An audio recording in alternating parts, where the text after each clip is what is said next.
Aqui está a estátua de Maria, segurando um relâmpago em sua mão. Agora, o que Maria tem que ver com relâmpago? Bem, há uma estátua de Zeus com um relâmpago em sua mão, porque quer que você use a figura masculina ou a figura feminina, esta divindade sendo andrógina, não importa, é tudo a mesma divindade. Símbolos pagãos, sinais manuais, este aqui é o símbolo pagão da antiga Trindade. Também é mostrado aqui, e ali está no catolicismo romano. Ali está na antiga estátua de Júpiter, que hoje é reverenciada como a estátua de Pedro. Mas ela vem diretamente de um templo pagão, diretamente para o Vaticano. E ali está ele, com o antigo símbolo pagão. Ali está alguém beijando-lhe o pé. E ali você tem o mesmo símbolo nas tribos nórdicas.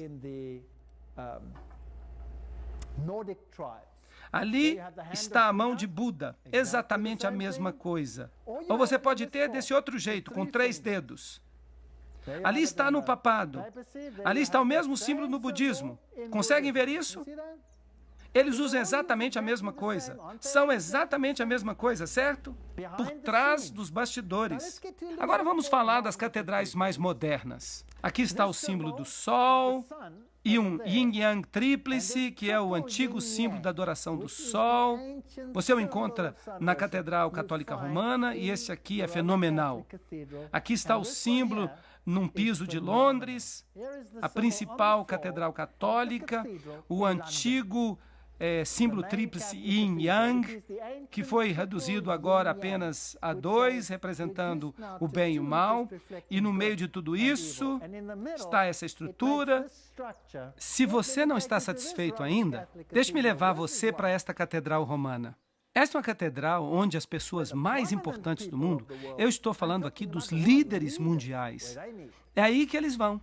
O que é isso na porta desta catedral católica? Vocês reconhecem? Um yin-yang na porta da Catedral Católica. E dentro da catedral, o que é isto? Quadrados brancos e pretos, representando o bem e o mal, do mesmo jeito que você vê na maçonaria. E o que é isso? A fênix se levantando das cinzas, símbolo da ressurreição e da vida que dá força ao porta-luz de Lúcifer. Muito interessante. Aqui você tem o tridente, ali outro tridente. Notem alguns tridentes são representados com linhas onduladas, outros com linhas retas. Aqui, de novo, a união do macho com a fêmea. Poseidon, Netuno, todos têm tridente. Será que nós vamos encontrar o tridente no catolicismo romano? Aqui está ele como símbolo. Ali está o tridente como símbolo no hinduísmo. E ali está ele na igreja, nas igrejas católicas e anglicanas. E se você olhar com cuidado, às vezes você encontra o tridente abertamente, outras vezes sobre Cristo. Em alguns casos, tem o sinal manual pagão, e tem o globo pagão, e tem o tridente ali. Ali você tem a flor de lis. Eles usaram isto como símbolo porque tem uma conotação de fertilidade. Aqui está Ísis com a flor de lis. Será que você deveria esperá-la também no catolicismo? Isso aqui vem tudo do paganismo. Bem, sim, a flor de lis também aparece no catolicismo, na igreja católica, no altar católico. Aqui você tem a flor de lis nesta cidade, numa catedral, sobre a cabeça de Cristo e saindo das suas 2 orelhas. Bastante triste, pois uma pessoa não consegue ouvir muito bem com a flor de lis tampando os ouvidos. Bem, e é claro, você tem miçangas, mantras. Vocês já ouviram falar de mantras? Bem, Mateus capítulo 6, versículo 7. Quando orardes, não useis de vãs repetições, como os pagãos fazem, pois eles pensam que serão ouvidos por sua muita repetição. O mantra é uma oração repetida, que coloca você num estado alterado de consciência. E é isso que nós temos na música hoje. Os jovens, quando eles vão para alguns festivais, eles usam drogas E eles usam mantras adaptados à música para colocá-los num estado alterado de consciência, para que outro poder se apodere deles. Portanto, os mantras, as orações repetitivas, são um símbolo de todas as religiões pagãs. Você o encontra no Islã, você o encontra no catolicismo, você encontra em todas elas. E de onde vem o mantra? De Babilônia. Ali você tem os sacerdotes pagãos de Baal com as suas miçangas de mantra, os seus rosários nas mãos. Ali você tem as divindades hindus com seus rosários de mantra também nas mãos. E este, é claro, é um outro símbolo muito interessante. Este é o olho de Osíris, o olho do deus Osíris, o deus que tem um olho só. Ali você o tem num altar de uma catedral católica da França. É sempre o símbolo de Osíris, o símbolo da forma masculina de Osíris. Ou da forma feminina, a vaca sagrada, a deidade feminina. Ela era adorada no culto de fertilidade como uma vaca que dava leite, que nutria o seu filhote, ou como uma linda mulher. E, claro, tristemente, você tem esse símbolo provavelmente no seu bolso agora mesmo, se você tem uma carteira. E ali você tem o mesmo símbolo, o triângulo de 60 graus, que significa 60-60, o triângulo 666 nos mistérios, o zero não conta nada. Então, você tem 360 graus, você tem 3, 6 e 0, você tem 9, 9 é o 6 de cabeça para baixo, 9 é um dos maiores números do ocultismo, e ali você tem o mesmo símbolo no altar católico. Aqui ele aparece no movimento da Nova Era, e quando você vai às catedrais, você o encontra por toda parte, o símbolo de Osíris. Ali está ele, na frente de uma catedral jesuíta. Aqui você tem a concha, símbolo do universo. Havia 360 graus no universo. Havia 36 salas por falar nisso. Todos os nossos sistemas são cheios da cultura pagã. Se você pegar um baralho, há 4 naipes, há 4 estações, há 52 cartas, há 52 semanas num ano. Porque você tem este movimento através do zodíaco, dos planetas. E tudo isso aparece no baralho, no xadrez, em todos esses jogos. Mas em qualquer lugar, a concha era o símbolo do zodíaco e do movimento através do zodíaco. Poseidon era um deles. E aqui você tem, nesta igreja católica, João Batista usando a concha cóptica com um símbolo pagão para batizar Jesus. Percebam que a água aqui está sob a forma da deidade feminina. E ali está, sobre os arcos das igrejas. Ali você tem Vênus, nascida da concha. E é claro, um dos símbolos... E é claro, trata-se de um símbolo importante na Igreja Católica, na Catedral de São Pedro. Todo símbolo pagão você encontra lá. E é claro, um dos símbolos mais importantes da Igreja Católica é a Catedral de São Pedro. No entanto, você encontra qualquer símbolo pagão ali. Se está no paganismo, você encontra no cristianismo. O globo, outro símbolo da deidade pagã, aqui está o deus Mitra segurando o globo que representa o universo. Ele é a outra divindade. Onde se encontra, será, o maior globo do mundo? Está no alto da Catedral de São Pedro. Por falar nisso, aqui está uma rosa cruz. E ali, esses símbolos, e eles têm uma conotação de fertilidade, que nós não vamos discutir em detalhes agora.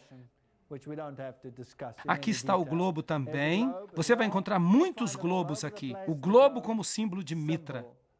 Este é Tammuz, mas eles dizem que é Jesus com o rosário ao redor do pescoço e com o globo em sua mão. O mesmo com essa estátua aqui, o globo na mão, a adoração do Sagrado Coração que você encontra no catolicismo. Ali está entre os astecas, você o encontra em todas as culturas pagãs. Vem de Babilônia. E se você for para o Vaticano e observar o principal centro desse tipo de adoração, você encontrará todos os símbolos da adoração do sol bem ali na Catedral de São Pedro. A adoração do sol, a adoração da lua. Aqui você tem as pilastras serpentinas da abóbada de Bernini. Você tem todos os aspectos da adoração do sol. Você tem até a cúpula, que é conhecida como a cúpula do sol, símbolo da adoração do sol.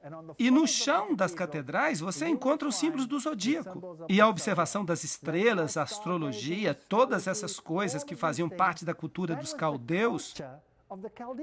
E agora, até os presidentes das nações do mundo se transformaram em observadores das estrelas e ficam dizendo às pessoas o que fazer. O mundo não mudou nem um pouco. A Porta Dourada na Capela de Santo Inácio, esta aqui fica em São Francisco.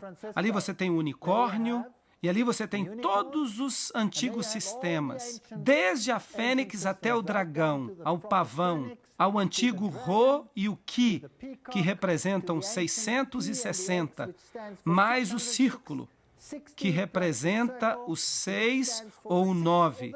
Lembrem-se do círculo ao redor dele. 360 graus. 3 mais 6 mais 0 igual a 9. 9 é o 6 de cabeça para baixo. Você tem aquele símbolo pagão em muitos dos altares, e ele representa 666. É isso que ele representa, quer você goste disso ou não. Você tem o bastão e o unicórnio. Agora, vamos nos aproximar do Papa e vamos ver se ele literalmente representa as antigas divindades. Aqui você tem o Deus Águia com um cone de pinho, símbolo da fertilidade. Aqui você tem o antigo querubim alado com um cone de pinho, que era símbolo desse poder através do culto da fertilidade. O maior cone de pinho e o bastão você encontrará aqui, um dos maiores, pelo menos, aqui na adoração de Osíris. Esta é a divindade egípcia. Osíris tinha o cajado do pastor com um cone de pinho sobre ele. E ali você tem uma divindade hindu com um cone de pinho na mão. Então, eles são tudo a mesma coisa. Aqui como símbolo da religião mexicana, os pinheiros no Natal, tudo isso é interessante. Ali você tem Dionísio com o seu cajado, com o cone de pinho sobre ele. Ali está Baco com o cone de pinho. E ali está o maior cone de pinho do mundo, no pátio do Vaticano. Ali está outro no pátio do Vaticano com o símbolo da deidade feminina, porque Ísis sempre caminhava com 2 pavões, símbolo da fertilidade na Praça do Vaticano. Ali está o cajado de pastor do Papa. Ele sempre tem o cone de pinho sobre ele. Vocês acham que eles sabem o que estão fazendo ou você acha que tudo isso é simplesmente azar? Bem, isso não pode simplesmente ser azar. Não pode ser azar. Este é o cajado que o Papa atual usa. E é o mesmo, por falar nisso, que o Papa anterior usava. E ele tem esta cruz, uma cruz torta. E ele tem Jesus aqui, como se formando um triângulo de 60 graus. Ali está o cone de pinho no seu cajado, e a cruz torta é o símbolo de Lúcifer. Ali está o cone de pinho no seu cajado, e a cruz torta é o símbolo de Lúcifer. Você a encontra na adoração a Lúcifer. Você a encontra na adoração a Satanás. Você a encontra em lugares que você menos esperaria. E as festas pagãs do cristianismo? O símbolo solar e as festas da França. Nós temos o solstício do verão, o solstício do inverno. Aqueles que participam das festas de São João e da festa da Imaculada Conceição, eles saltam sobre o fogo. Esses são festivais católicos, mas são também festivais pagãos. Aqui você tem a antiga adoração europeia do sol e a adoração aos druidas. Exatamente a mesma coisa. Acende-se a fogueira, o movimento circular dos druidas. Os druidas hoje estão vivos e muito bem na Inglaterra. Vocês sabiam disso? E vocês sabiam que sua adoração... Bem, não vamos entrar em detalhes. Vamos deixar um pouco para mais tarde. É porque eu fico muito animado. A Torre em Chamas, esse é o festival de São João em Urbis, que ainda acontece hoje. E o Natal? Bem, o Natal é celebrado em todos os lugares. O Natal é uma representação da serpente que dá vida à árvore de Osíris, que foi cortado, e então a vida da serpente, a serpente que dá vida, a árvore brota toda e oferece espaço para os brotos. Esta foi decorada com globos redondos e iluminada em tempos antigos para celebrar o renascimento de Osíris sob a forma de Horus. Eles também pegam a lenha, que chamam de lenha de Yule, e a jogam no fogo, representando a morte e o sofrimento de Osíris com sua ressurreição. O visco, que é um símbolo de Natal, mas também de fertilidade e amor. Se você fica debaixo do visco e recebe um beijo, já era, você se apaixona. Bem, qual era o sacrifício que se fazia aos deuses naquele dia particular? O principal sacrifício era de 2 animais imundos, o ganso e o porco. Se você vai para a Europa, na Alemanha há o jantar do Natal, que é o ganso de Natal. Se você vai para a Inglaterra, é o presunto defumado. O presunto e o ganso, as duas ofertas. Mais tarde, pássaros diferentes foram substituídos, mas a divindade do porco está bem aí. Aqui você tem a deusa Amaterasu. Aqui você tem a adoração da deusa Amaterasu. Aqui você tem a adoração da deusa Amaterasu ou Súria. Se é Amaterasu ou Súria, é irrelevante. Aqui Súria cavalga pelos céus com seu cavalo que puxa uma carruagem. E no solstício de inverno, Súria cavalga também os céus em sua carruagem. Bem, a depender de onde você está, aqui você tem Súria puxado nos céus por uma carruagem puxada a cavalo. Se você fosse Zeus, por exemplo, deus da Grécia, então você seria puxado nas nuvens através do céu no solstício, que era o dia 25 de dezembro. E você então viajaria numa carruagem puxada por bodes. Mas se você morasse nos países escandinavos, onde há bastante neve, que animal havia lá para puxar o Deus Sol através dos céus no dia 25 de dezembro? Bem, ali você tem um medalhão de Cibele. Ela está na carruagem, você tem o sol e a meia-lua, com uma estrela nascendo nela. E ali você tem de novo a miniatura Súria. É exatamente a mesma Súria. Se é Isabelle ou se está sobre a forma de outro deus, não importa. Se você for para Versalhes, na França, Hélio, em sua carruagem de sol, sai da água e é transportado. Esses são os símbolos. Eles celebram a transformação de Elias, já que ele cavalga pelo céu. Eles fizeram, então, uma deidade de sol. Eles pegam todos os símbolos do cristianismo e os transformam em símbolos pagãos. Agora, aqui está o Riton e Tita. Vocês percebem? O mesmo na Escandinávia. A carruagem sendo puxada por renas. Agora, de onde vem esse símbolo? Esse é um nome interessante, certo? Papai Noel, Santa Claus em inglês. Santa é a mesma coisa que santo, certo? Não, Santa é uma coisa completamente diferente. Se você misturar as letras da palavra Santa, então você vai obter o nome Satanás. Agora, quem foi que inventou esse velhinho feliz que viaja pelos céus? Quem o tornou disponível para todas as nossas crianças? Bem, foi o Walt Disney. E o Walt Disney era um maçom do grau 33. Agora, qual era o Deus do grau 33 da maçonaria? Bem, vamos perguntar isso para os maçons, porque eu não vou dizer isso. Eu poderia ficar encrencado. Vamos deixar que eles digam. Venham na próxima palestra e vamos ver qual era o Deus do grau 33 da maçonaria. Vamos agora dar uma olhada na origem de Papai Noel. A evidência do 4º século mostra que São Nicolas nunca existiu como ser humano. Trata-se de uma versão cristianizada de vários deuses marinhos pagãos. O deus grego Poseidon, o deus romano Netuno e o deus teutônico Rodnica.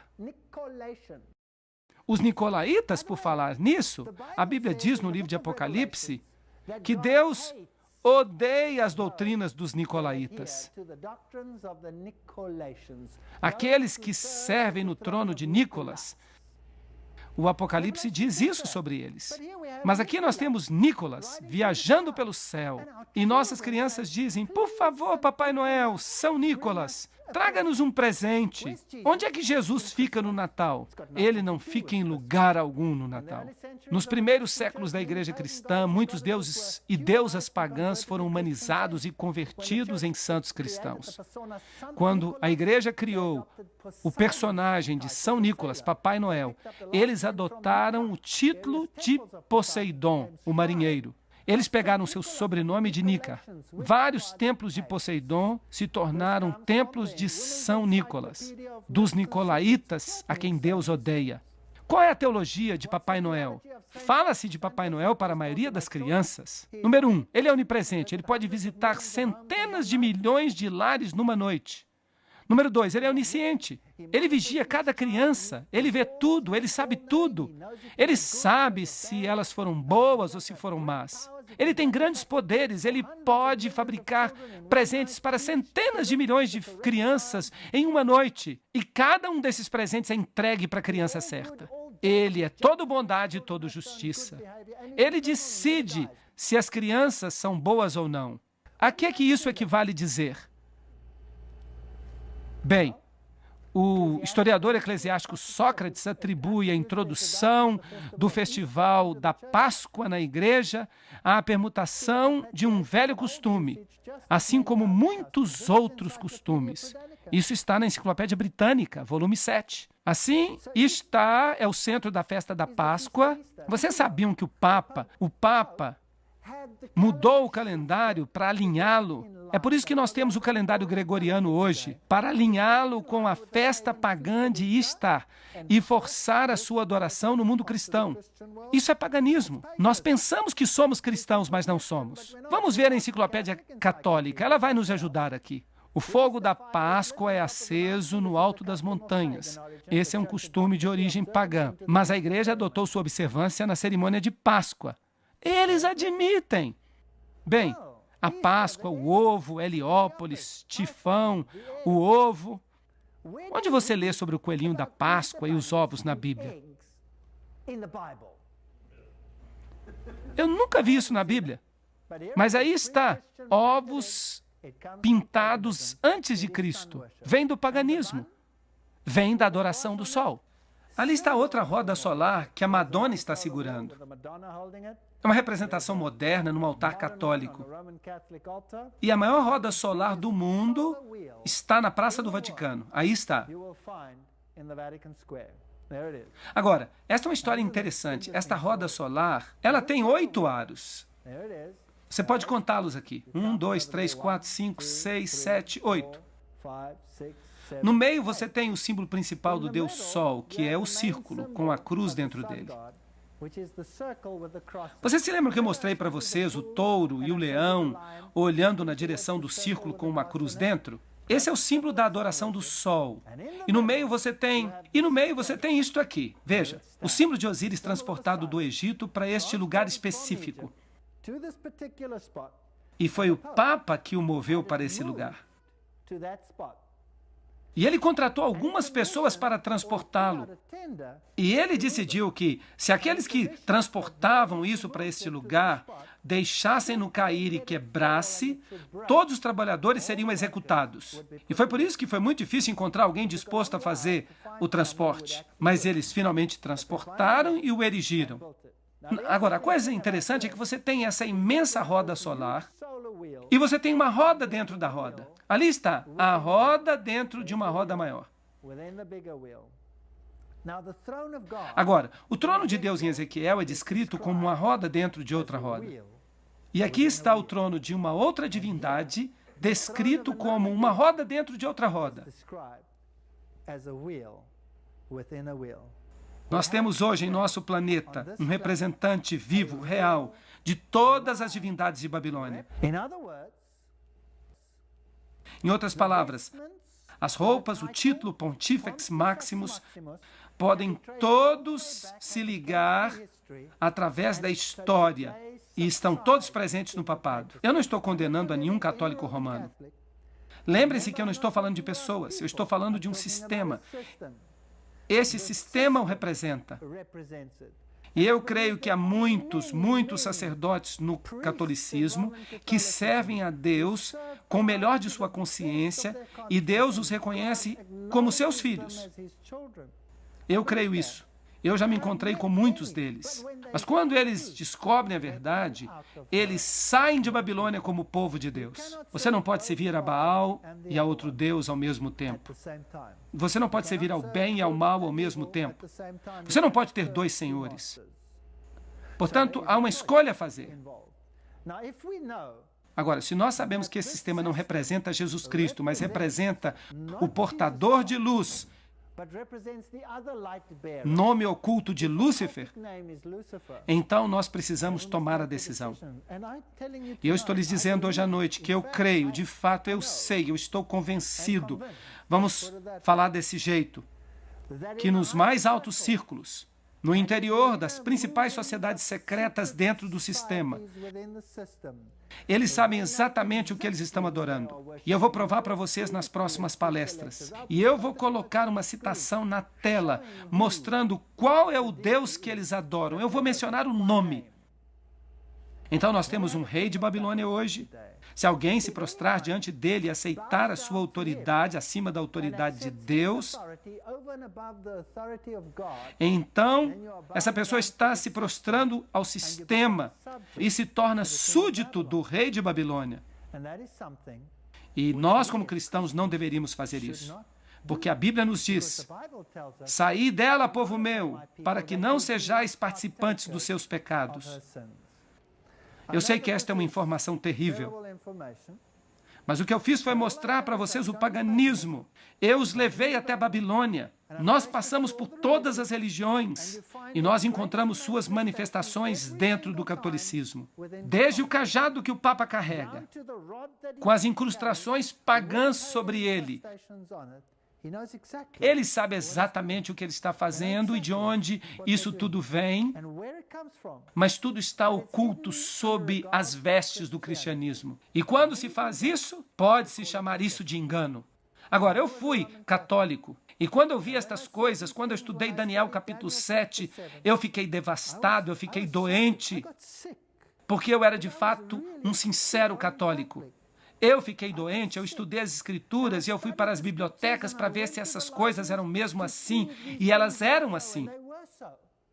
Eu estudei a história e eu disse, tem que haver uma saída, isso não pode ser, mas foi, e no fim eu não tive escolha. E quanto mais eu estudava, quanto mais eu observava, quanto mais eu via, mais eu via que estava sendo enganado para que eu cresce num falso Deus. Eu me lembro de estar sentado na igreja católica, eu estava sentado lá e eu estava dizendo, toda vez que eu venho para a missa, toda vez que eu me ajoelho, toda vez que eu tomo a hóstia, eu me sinto tão vazio. Por favor, fala comigo, Senhor, se tu existes.